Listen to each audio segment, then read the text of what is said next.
اعوذ باللہ من الشیطان الرجیم بسم اللہ الرحمن الرحیم فکیف تتقون ان کفرتم یوما یجعل الولدان شیبا۔ آیت نمبر 17 سورہ مزمل۔ اللہ سبحانہ و تعالی یہاں سے غافل انسانوں کو قیامت کی سختی سے آگاہ کر رہے ہیں کہ دنیا کے اندر رسولوں کی نافرمانی کرنے سے انسان دنیا میں ہی نہیں بلکہ آخرت میں بھی خسارے میں مبتلا ہو جائے گا۔ تو فرمایا فکیفا، پھر کیسے، تتقون، تم بچو گے، ان کفرتم، اگر تم انکار کرتے رہے، اگر تم منکر ہو گئے، یوما، اس دن سے، کیسے بچو گے، اس دن سے، یجعل الولدان، جو دن کر دے گا لڑکوں کو، بچوں کو، شیبا، بوڑھا۔ پھر اس دن اگر تم انکار کر چکے ہو دنیا میں تو اس دن کیسے بچو گے جو دن اتنا سختی والا ہے کہ لڑکوں کو بوڑھا کر دے گا۔ السماء، اور آسمان، منفطر بہ، پھٹ جائے گا اس دن میں، چر جائے گا اس دن میں، کان وعدہ مفعولا، اس کا وعدہ ہونے والا ہے، یعنی یہ جو وعدہ کیا گیا ہے آسمان کے چر جانے کا، یہ وعدہ پورا ہو کر رہے گا۔ ان هذه تذکرہ، بے شک یہ تو نصیحت ہے،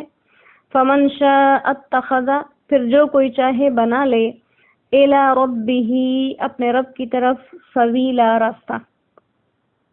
ان ربک یعلم، بے شک تیرا رب جانتا ہے، انک تقوم، کہ تو اٹھتا ہے، ادنا، نزدیک، من ثلثی اللیل، رات کے 2/3 حصے میں، ونصفہ، اور آدھی رات میں، وثلثہ، اور 1/3 رات میں، وطائفۃ من الذین، اور کتنے ہی لوگ، معک، آپ کے ساتھ، واللہ، اور اللہ، یقدر اللیل، ماپتا ہے رات کو، والنہار، اور دن کو، علم، پس اللہ کو معلوم ہے، لن تحصوہ، کہ تم اس کو پورا نہیں کر سکو گے، فتاب علیکم، تو اس نے تم پر معافی کر دی، فقرؤوا، پس اب تم پڑھو، ما تیسر من القرآن، جتنا قرآن تم کو آسان لگے۔ صدق اللہ العظیم۔ قیامت کے احوال کا ذکر کیا گیا۔ فرعون اور حضرت موسیٰ علیہ السلام کے واقعے کے بعد یہاں پر اس وقت کے مخاطبین سے لے کر اس وقت تک کے لوگوں کو یہ خطاب کیا گیا کہ اگر کسی انسان نے پیغمبروں کی نافرمانی کر دی تو دنیا کے اندر بظاہر تو ان کو نقصان پہنچا دیا اپنے خیال کے مطابق، لیکن اس وقت تمہارا کیا ہوگا کہ جس دن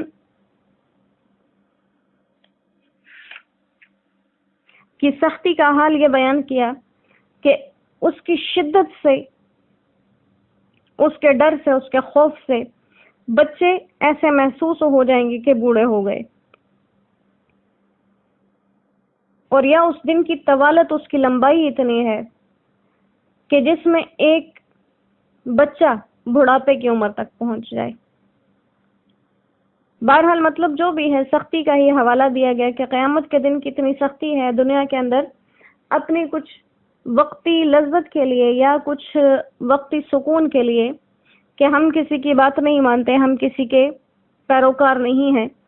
اس چیز کو ثابت کرنے کے لیے اپنی ہٹ درمی تو دکھا لیں، لیکن آخرت میں ناکامی ہے،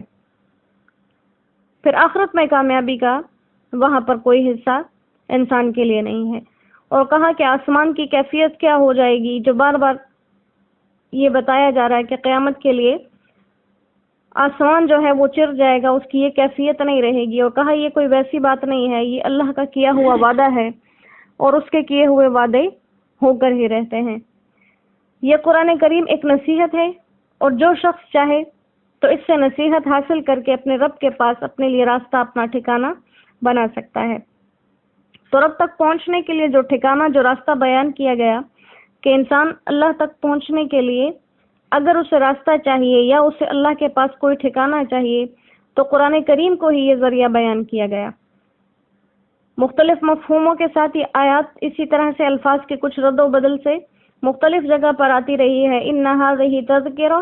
یہ تو نصیحت ہے۔ فمن شاء اتخذ الی ربہ سبیلا، جو چاہے اس پر چل کے اپنے رب کی طرف راستہ بنا لے، یا جو چاہے اپنے رب کے پاس ٹھکانے بنا لے، جو چاہے اپنے رب کے پاس پناہ گاہ بنا لے۔ تو انسان اگر اللہ کے پاس پناہ حاصل کرنا چاہتا ہے تو اس کو بتایا گیا کہ انسان کی پناہ اور اس کا اللہ تک پہنچنے کا راستہ ایک ہی ہے، اور وہ اللہ کا کلام ہے، جس کے اندر اس کے احکامات ہیں جن پر چل کر ہی انسان اللہ تک پہنچ سکتا ہے۔ آگے آیت نمبر 20 شروع ہو رہی ہے۔ آیت نمبر 20 کے اندر جو قرآن کریم، جو اس سورہ مبارکہ کی ابتدا میں حکم دیا گیا تھا تہجد کی فرضیت کا، یہاں پر آ کر اس حکم کو منسوخ کر دیا گیا، ختم کر دیا گیا، کیونکہ آپ کو حکم دیا گیا تھا کہ قوم اللیل، رات کو قیام کیجئے، اور اس قیام کے لیے آپ کو وقت دیے گئے تھے کہ کم از کم اتنا وقت ضرور ہونا چاہیے، یعنی نصف سے یا تو کچھ کم، یعنی کہ 1/3 یا نصف رات یا 2/3، اتنا لازمی ہونا چاہیے۔ اور اس کا مقصد بھی بیان کیا گیا تھا کہ وَرَتِّلِ الْقُرْآنَ تَرْتِیلًا، اس میں قرآن کو ترتیل کے ساتھ ادا کیا جائے۔ تو آپ صلی اللہ علیہ وآلہ وسلم، آپ کے صحابہ کرام عمل کرتے رہے اس پر، اور ہر رات میں یہ عمل کرنا اور دن میں دین کے کام کرنا اور ذاتی ضروریات کو پورا کرنا، دن میں آرام کا وقت نہ ملے اور رات جو سونے کے لیے ہے اس میں بھی عبادت فرض ہو گئی۔ تو صحابہ کرام رضوان اللہ علیہم اجمعین اور آپ صلی اللہ علیہ وآلہ وسلم کو اس سے بہت مشقت بھی ہوئی، آپ کے پاؤں پہ ورم آ جاتے تھے، اور یہ محنت، یہ مشقت اللہ کے سامنے تھی، لیکن اللہ سبحانہ و تعالیٰ کے علم میں یہ پہلے سے ہی تھا کہ یہ حکم میں نے کتنے عرصے کے لیے دیا ہے اور کب اس کو ختم کر دینا ہے، کہ جب آپ صلی اللہ علیہ وآلہ وسلم اور آپ کے صحابہ کرام اپنے نفس کو اس محنت کا عادی بنا لیں، اور وہ محنت کیا تھی کہ اِنَّا سَنُلْقِي عَلَيْكَ قَوْلًا ثَقِيلًا، ہم آپ کی طرف ایک بہت بھاری ذمہ داری بھیجنے والے ہیں۔ جب اس بھاری ذمہ داری کے لیے اپنے آپ کو تیار کر لیں گے، پھر آپ سے یہ حکم اٹھا لیا جائے گا۔ تو بہرحال جب آپ اور آپ کے صحابہ کرام رضوان اللہ علیہم اجمعین اس محنت کے عادی ہو گئے، ریاضت کے عادی ہو گئے، گھبرائے نہیں اس سے، تو اللہ سبحانہ و تعالیٰ نے اپنے اس حکم کو خود ہی اس آیت مبارکہ کے ذریعے سے منسوخ کر دیا۔ اور حضرت عبداللہ ابن عباس رضی اللہ تعالیٰ عنہ فرماتے ہیں کہ اس آیت سے صرف رات کو طویل قیام کی فرضیت ختم ہوئی تھی، نماز تہجد کا حکم ابھی باقی تھا، لیکن وہ فرضیت بیچ میں سے اٹھا لی گئی کہ اتنا لمبا قیام ہونا چاہیے۔ پھر جب شب معراج میں 5 نمازیں فرض ہوئیں تو پھر تہجد کی نماز کو منسوخ کر دیا گیا، اس کا حکم ختم ہو گیا کہ فرض نہیں رہی، اور یہ حکم آپ صلی اللہ علیہ وآلہ وسلم اور تمام امت کے لیے ختم کیا گیا۔ البتہ یہ اللہ کو پسندیدہ نماز ہے سب سے زیادہ، لہذا آپ صلی اللہ علیہ وآلہ وسلم اس پر ہمیشگی کے ساتھ عمل فرماتے رہے۔ اور اس میں آسانی بھی اب یہ کر دی گئی کہ رات کے کسی بھی وقت میں، کسی بھی پہر میں، مختصر چاہیں طویل چاہیں، جیسی بھی اپنی اپنی استطاعت کے مطابق اس کو ادا کر سکتے ہیں۔ یہاں پر اللہ سبحانہ و تعالیٰ نے وہ حکمت بتا دی، اور ساتھ بتا دیا کہ اِنَّ رَبَّكَ يَعْلَمُ، آپ کے رب کو معلوم ہے، وہ آپ کو دیکھ رہا ہے کہ آپ 2/3 رات کے لیے کبھی قیام کرتے ہیں، کبھی نصف رات کے لیے، کبھی 1/3 رات کے لیے، اور آپ کے ساتھ اللہ کے حکم ماننے والے لوگ بھی ایسا ہی کرتے ہیں۔ اور حکمت بتائی کہ وَاللَّهُ يُقَدِّرُ اللَّيْلَ وَالنَّهَارَ، یعنی اللہ کبھی دن اور رات کو طویل کر دیتا ہے، جیسے موسموں کے حساب سے کبھی راتیں لمبی ہوتی ہیں، کبھی دن لمبے ہو جاتے ہیں. تو اگر رات لمبی ہوتی ہے اس حساب سے جیسے نیند پوری ہو لیکن اس میں پھر نصف رات یا 2/3 رات کا قیام مزید لمبا ہو گیا. اگر رات چھوٹی ہے تو سونے کا وقت بھی مختصر ہے، اور سونے کے وقت کے مختصر ہونے کے باوجود بھی قیام اللیل کا وقت زیادہ ہوتا، تہجد کا وقت زیادہ ہوتا. تو اللہ نے فرمایا کہ علم ان لن تحصوہ، تم اس بات کو ہمیشہ پورا نہیں کر سکو گے. ہمیشہ پورا نہ کرنے کا مطلب یہ کہ انکار یا نافرمانی کی بات نہیں کی گئی، بلکہ یہاں پر انسان کو انسانی تقاضے کا احساس دلایا گیا کہ اگر انسان ہمیشہ اس حکم کو جو پابندی کے ساتھ اس کے اوپر یہ حکم لاگو ہو گیا ہوتا تو تحسو بمانا گننا ہوتا ہے، کسی چیز کی گنتی کرنا. تو کہا کہ تم اس کی گنتی نہیں کر سکو گے. اب گنتی کا ایک تو یہ مطلب ہے کہ جیسے اس وقت اس زمانے کے اندر گھڑیاں یہ ایسے آلات نہیں تھے جن سے اندازہ ہو سکتا آسانی کے ساتھ کہ ابھی نصف رات گزری ہے یا 2/3 رات گزری ہے یا 1/3 رات. تو جب صحابہ کرام رضوان اللہ علیہم اجمعین اور آپ صلی اللہ علیہ وآلہ وسلم تہجد میں مصروف ہوتے تو یہ بات معلوم کرنا مشکل ہو جاتا تھا کہ ہماری اس مشغولیت میں ہمیں کتنا وقت گزر گیا. وقت کا اندازہ لگانا مشکل ہو جاتا کہ ہمیں قیام کرتے ہوئے آدھی رات ہوئی ہے یا کم وقت ہوا ہے یا زیادہ وقت ہوا ہے. اور اگر بالفرض ان زمانوں میں یہ چیزیں ہوتی بھی تو تب بھی وہ لوگ اتنے خشوع خضوع کے ساتھ نمازیں ادا کرنے والے تھے کہ وہ اوقات معلوم کرنے کے لیے بار بار گھڑیاں نہ دیکھتے، کیونکہ یہ چیزیں نماز کے شغف کو، نماز کے شغل کو، نماز کے مصروف ہونے کو اور نماز کے سکون کو ختم کرنے والی تھی. تو فرمایا کہ یہ وقت ایسے ہیں کہ جس کے بارے میں کہا تو گیا کہ تم اتنے وقت کے لیے قیام کرو، لیکن اس وقت کو گنتی کے اندر مکمل گن کے رکھنا، وقت کا اندازہ لگانا، یہ خشوع کے ایسے منافی ہے کہ جب تم اس کو مکمل طور پر گن نہیں سکو گے. ایک تو اس کا یہ مطلب ہوگا. ایک اس کا مطلب یہ ہو گیا کہ تم ہمیشہ اس پہ عمل نہیں کر سکو گے. جیسے کہ دن کے وقت مصروفیات اور تھکاوٹ کے بعد رات کو نیند کے وقت میں نیند سے جاگ کر عبادت میں مصروف ہو جانا، اس چیز پر ہمیشہ عمل کرنا چونکہ مشکل ہے، لہٰذا کہا گیا کہ تم لوگ اس چیز کے اوپر ہمیشگی کے ساتھ عمل انسانیت کے تقاضے، بشریت کے تقاضے سے نہیں کر سکو گے. تو کہا کہ فتاب علیکم، اللہ نے تمہارے لیے اس حکم کو آسان کر دیا، تمہیں یہ حکم معاف کر دیا. فقرؤوا ما تیسر من القرآن، لہٰذا جتنا آسانی سے ہو سکے اس میں قرآن پڑھو، یعنی مختصر بھی پڑھ سکتے ہو، طویل قیام بھی کر سکتے ہو. تو یہ آسانیاں تھی جو تہجد کے نماز کے اندر آپ صلی اللہ علیہ وآلہ وسلم اور آپ کے صحابہ کرام رضوان اللہ علیہم اجمعین کو دی گئیں. اب یہاں پر اکثر کچھ لوگوں کے ذہن میں یہ بات آ جاتی ہے کہ قرآن کے اندر اگر کبھی کوئی حکم دیا گیا، دوسری جگہ پھر اسی حکم کو ختم کر دیا، جس کو منسوخ ہونا کہتے ہیں، تو اس چیز کی حقیقت کیا ہے کہ یہ ایک حکم دیا پھر اس کو منسوخ کر دیا. اور کچھ لوگ یہاں تک کہہ دیتے ہیں کہ کوئی حکم ختم یا منسوخ تب ہوتا ہے جب کسی کا علم پختہ نہ ہو. تو وہ پہلے ایک حکم دے دیتا ہے، پھر اسے بعد میں معلوم ہوتا ہے کہ نہیں، اس حکم میں آسانی نہیں، دوسرے حکم میں آسانی ہے، تو پہلے کو ختم کر کے دوسرا حکم دے دیتے ہیں. تو وہ کہتے ہیں کہ قرآن کریم کے اندر تنسیخ نہیں ہو سکتی کیونکہ اللہ کا جو علم ہے وہ کمی سے پاک ہے. لیکن اصل میں بات کی تہ کو سمجھا نہیں گیا. اگر دنیا کے اندر کوئی قانون بنے، پھر کچھ عرصے کے بعد اس قانون کو ختم کر دیا جائے، اس کی جگہ دوسرا قانون لے آئے، یا اسی قانون کے اندر کچھ تبدیلیاں کی جائیں،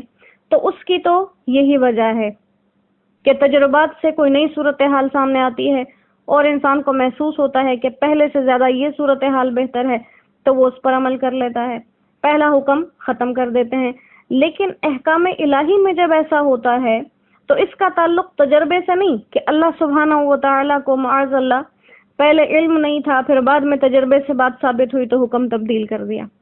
یہ تبدیلی تو ہمارے حساب سے ہوتی ہے، اللہ سبحانہ و تعالیٰ کے علم میں تو ابد سے موجود ہے کہ میں نے کون سا حکم کتنے وقت کے لیے رکھا ہے، لہٰذا جب اس حکم کی مدت ہمارے سامنے ختم ہوتی ہے تو وہ مدت ہمارے سامنے ختم ہوئی ہوتی ہے، اللہ کے علم میں ازل سے ہی وہ اتنے وقت کے لیے تھا۔ جیسے یہاں پر آیت سورہ مبارکہ کی ابتدا میں آپ کو رات کے قیام کا حکم دیا گیا، جب آپ لوگ عادی ہو گئے، اور یہ اللہ سبحانہ و تعالیٰ کو ہی معلوم تھا کہ اتنے عرصے کے اندر آپ لوگ اس محنت اس مشقت کے عادی ہو جائیں گے، پھر میں ان کو نیا حکم جاری کر دوں گا۔ تو وہ تبدیلی ہمارے لحاظ سے تھی، اللہ کے لحاظ سے نہیں تھی۔ اس کا علم میں تو پہلے سے ہی ہے کہ کون سا حکم کب تک رکھا جائے گا۔ اور دوسرا اس کے ساتھ کہ نماز تہجد آپ صلی اللہ علیہ وآلہ وسلم پر اس کے بعد بھی باقی فرض رہی، یا آپ کے لیے بھی نفل ہی کا درجہ ہو گیا۔ تو جمہور علماء یعنی اکثریت کے نزدیک تو صحیح یہ ہے کہ اس کی فرضیت آپ صلی اللہ علیہ وآلہ وسلم اور آپ کی امت دونوں کے لیے ختم ہو گئی تھی، البتہ مستحب باقی ہے۔ تو آپ ہمیشہ اس لیے ادا کرتے رہے کیونکہ جب آپ نیکی کا کوئی کام شروع کر لیتے پھر اس پر ہمیشہ عمل فرماتے رہتے تھے۔ اور بعض حضرات نے فرمایا کہ یہ تہجد کی نماز خاص آپ کے لیے فرض رہی ہے، اور اس کے لیے وہ سورہ بنی اسرائیل کی ایک آیت کا حوالہ دیتے ہیں کہ رات کے وقت یہ تہجد کی نماز پڑھیے، یہ آپ کا اضافی فریضہ ہے۔ بہرحال جو بھی ہے، لیکن آپ نے ہمیشگی فرمائی اور اس نماز کو بہت زیادہ فضیلت والا کہا۔ اور یہ آیت مبارکہ جیسے شروع میں بھی بتایا گیا کہ یہ آیت مبارکہ آیت نمبر جو 20 ہے، اس کے اندر جو تہجد کی فرضیت منسوخ ہوئی، یہ 1 سال یا 8 مہینے کے بعد نازل ہوئی۔ حضرت عائشہ رضی اللہ تعالیٰ عنہ کی روایت ہے اس کے بارے میں، اس کا مفہوم یہ ہے، اللہ کمی بیشی معاف فرمائے، کہ اللہ تعالیٰ نے اس سورت کے شروع میں قیام اللیل یعنی رات کی نماز کو فرض کیا۔ آپ صلی اللہ علیہ وآلہ وسلم اور آپ کے صحابہ کرام رضوان اللہ علیہم اجمعین 1 سال تک اس کی پابندی کرتے رہے۔ پھر جو سورت کا یہ آخری حصہ ہے، یہ آخری آیت، اس کو اللہ نے اپنے پاس 12 مہینے تک آسمان میں روک کر رکھا، پھر سال کے بعد آخری حصے میں یہ نازل ہوا جس میں قیام اللیل کی فرضیت کو